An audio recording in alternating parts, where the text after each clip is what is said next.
ایک رنگین اور جادوئی کارٹون دنیا تھی جس کا نام تھا نور نگر۔ یہاں ہر چیز زندہ محسوس ہوتی تھی۔ درخت ہوا کے ساتھ ہنستے تھے، پھول باتیں کرتے تھے اور آسمان ہر شام نئے رنگوں سے سج جاتا تھا۔ اس دنیا میں اداسی کا کوئی وجود نہیں تھا، بس خوشیاں ہی خوشیاں تھیں۔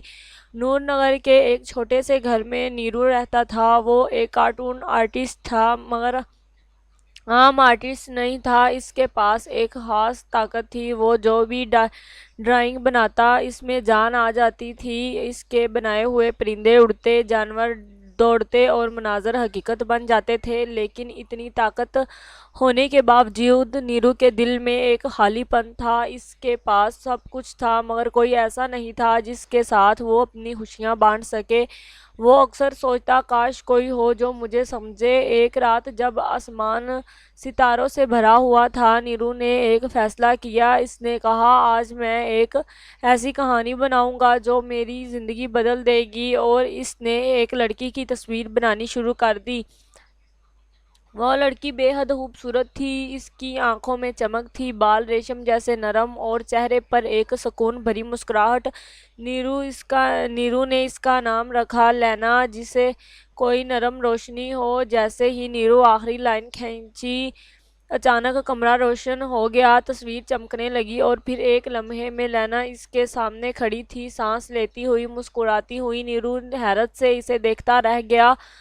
لینا نے آہستہ سے کہا، میں کہاں ہوں؟ تم کون ہو؟ نیرو نے ہلکی آواز میں جواب دیا، میں نے تمہیں بنایا ہے۔ شروع کے دن عجیب تھے مگر خوبصورت بھی۔ نیرو نے لینا کو نور نگر کی سیر کروائی، چمکتی جھیلیں، کوسی قزح کے پل اور باتیں کرتے بادل۔ لینا ہر چیز کو حیرت سے دیکھتی، جیسے ایک بچہ نئی دنیا کو دیکھ رہا ہو۔ وقت گزرتا گیا اور ان کی دوستی گہری ہوتی گئی۔ وہ گھنٹوں بیٹھ کر باتیں کرتے، ہنستے اور خواب بانٹتے۔ نیرو کو پہلی بار لگا کہ وہ اکیلا نہیں ہے۔ ایک دن جب وہ جھیل کے کنارے بیٹھے تھے، لینا اچانک دھندلی ہونے لگی۔ نیرو کھڑا گھبرا گیا، یہ کیا ہو رہا ہے؟ لینا نے آہستہ سے کہا، شاید میں تم سے جڑی ہوئی ہوں، جب تم دور ہوتے ہو میں ختم ہونے لگتی ہوں۔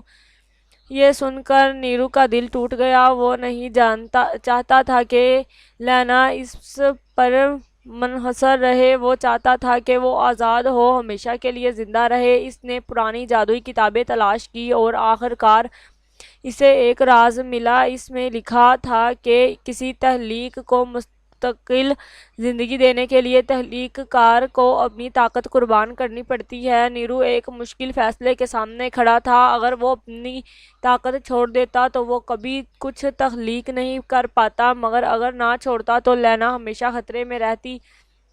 آخر کار اس نے محبت کو چن لیا۔ اس نے کہا، لینا اگر تم ہمیشہ کے لیے زندہ رہ سکتی ہو تو میں سب کچھ چھوڑنے کو تیار ہوں۔ اس نے اپنی جادوئی طاقت قربان کر دی، روشنی پھیلی، ہوا میں چمک بکھر گئی اور سب کچھ بدل گیا۔ لینا اب مکمل طور پر زندہ تھی، مگر نیرو کی آنکھوں میں وہ چمک نہیں رہی تھی۔ وہ اب عام لڑکا بن چکا تھا۔ لینا نے اس کا ہاتھ تھاما، آنکھوں میں آنسو تھے مگر مسکراہٹ بھی۔ تم نے مجھے زندگی دی، اب میں تمہاری زندگی بنوں گی۔ اور یوں نور نگر میں ایک ایسی محبت کی کہانی شروع ہوئی جو جادو سے نہیں بلکہ دل سے بنی تھی اور ہمیشہ قائم رہے گی۔